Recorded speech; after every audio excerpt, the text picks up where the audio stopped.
kusoo dhawaada war degdeg oo haddana soo gaadhay hay'adaha ammaanka deegaanka Soomaalida ayaa fashiliyay qaraxyo la rabay in lala beegsado boqolaal shacab oo waxba galabsan waxayna ciidanka booliska deegaanku gacanta ku dhigeen xogtii iyo dadkii fulinayay arrintaasi Farax Cabdi ayaa arrintan noo sii faahfaahinay hay'adaha ammaanka ee deegaanka ayaa gacanta ku dhigay isla mar ahaantaana fashiliyay qarax lala rabay in lala beegsado goobaha ay mujtamacu isugu yimaadaan sida jaamacadaha iskuulada isgaarsiinta iyo goobaha ay bulshadu sida weyn ugu badan yihiin iyadoo falalkan argagixisanimada ay ahaayeen kuwa lagu rabay in lagu weeqo nabadda iyo xasiloonida shacabka deegaanka isla mar ahaantaana la sameeyay waraaqo lagu qorayo isku dhufashada qoomiyadaha walaalaha ay wada deegaanka iyo dalkaba si aan loo argagaxgelin nabadgelyada deegaankana ay saameyn u yeelato haddaba qaraxan ayaa waxaa sida uu noo sheegay komishineerka booliska dowladda deegaanka Soomaalida Radaad Commissioner Maxamed Cali Xasan waxaa soo abaabulay haraagii naflacaaridka xukuumadii hore iyo kooxo gabaad ka dhiganaya falal argagixisanimo oo iyagu adeegsanaya tabooyin kala duwan si ay ummadda deegaanka nabadgelyadeeda u wiiqaan waa kan komishineerka booliska dowladda deegaanka Soomaalida mudane Maxamed Cali Xasan oo arrintaasi ka hadlaya بسم الله الرحمن الرحيم سغالية طبنكي بيشان لوضا كن يكوي طبنكا تاريخ تأثير سيغانا إثيوبيا وحال دياريي أو لقرشيي فال دونيي إن لغو فليو قارهان مقالة جيجيغا لغو فليو لدياريي لقرشيي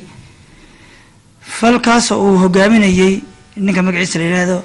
أحمد مهد علو أحمد إلقعس إنك ليلادو falkaas uu hogaaminayay run ahaantii falkaas waxaa la rabay in meelaha bulshada ay ku badan tahay la qarxiyo oo bulshada lagu dhibaateeyo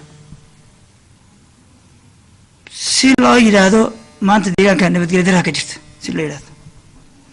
run ahaantii annagoo iskaashanayna hay'adaha amniga gaar ahaan qaybaha kala duwan ee booliska iyo shacabka oo iskaashanaya runtii arrinta waa laga hortagay waa la qashifay waa la fashiliyay arrinkaas si fiican baa loo fashiliyay qorshuhu uu ahaa qorshe ballaaran oo soo abaabulay lacag badan lagu fangareynayay runtii waxaa la diyaariyay marka hore feeska horeysay in lagu bixiyo qaraxa 200 oo kun marka hore in la bixiyo xubno la soo diyaariyay baa jiray oo la doonayay qaraxyada inay fuliyaan marka hore in 200 oo kun la siiyo wiilasha markay qarax fulinayaan kadibna iyaga lacag kale oo malaayiin ayaa lagu ballan qaaday wiilasha qaraxyada inay fuliyaan waxaana ka dambeeyay wahadaagii xukuumadii hore oo shalay deegaanka burbursay heega waa darkiisa shalay deegaanka si ay u gashay si ay u dhibaataysay si bulshada loo burburiyay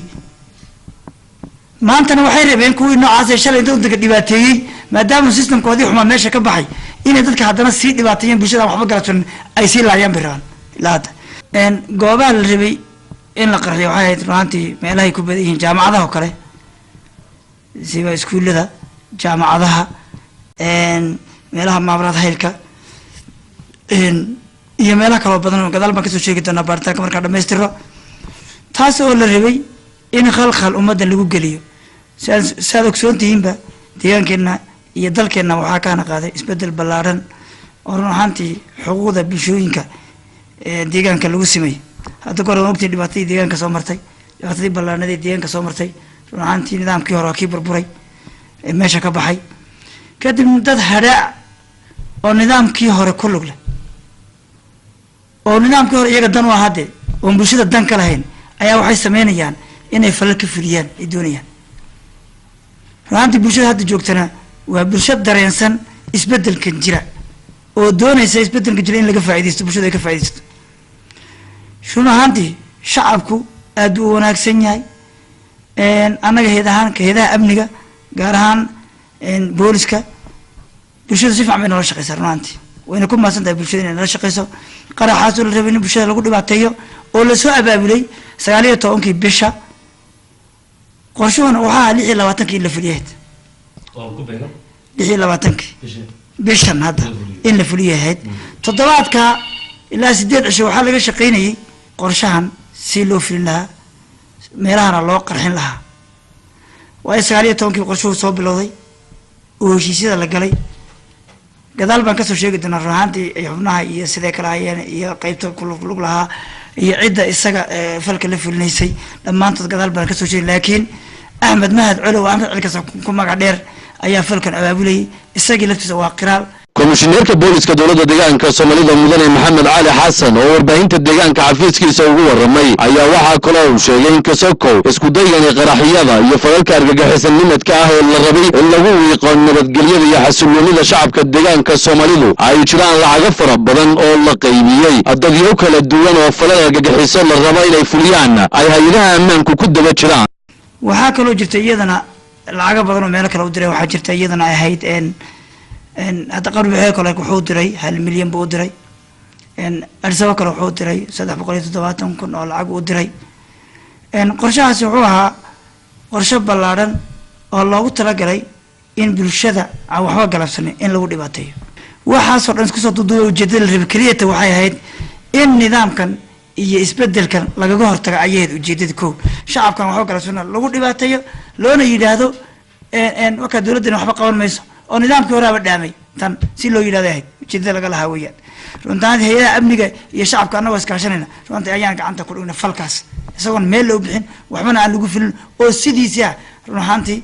ayaanu fashilinay arrinkaas waan si fiican baan u fashilinay komishineerka booliska dowladda deegaanka Soomaalida Radaad Commissioner Maxamed Cali Xasan ayaa warbaahinta u sheegay in kooxo nabadgelyada iyo xasilloonida deegaanku uu dib ku yahay ay qorsheynayaan inay isku dhufasho ka dhex abuuraan qoomiyadaha walaalaha ay wada degan dalka iyo deegaankaba iyadoo la qorsheeyay dhacdo 4 August oo kala weeg balse ay hay'adaha ammaanku fashiliyeen sida uu komishineerku noo sheegay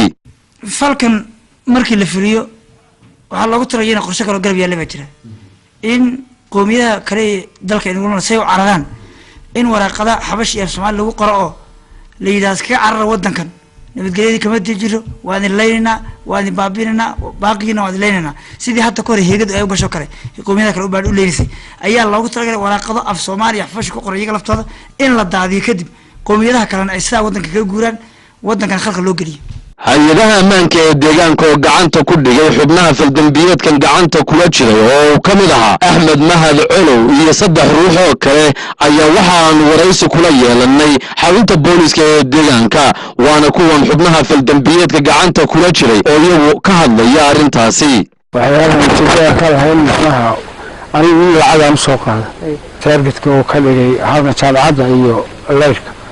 qolada saa macnaha tarkilkoodu ahaa 4 baan aniga u maray 4 kalaam komishineerka booliska dowladda deegaanka Soomaalida Radaad Commissioner Maxamed Cali Xasan ayaa qaybaha kala duwan ee shacabka deegaanka ugu baaqay inay la shaqeeyaan hay'adaha ammaanka isla mar ahaantaana gacan ka geystaan xasilloonida iyo nabadgelyada wax kasta oo wiiqaya nabadgelyadana ay ka hortagaan una soo gudbiyaan hay'adaha ammaanka saacad walbana ay fuujignaan badan muujiyaan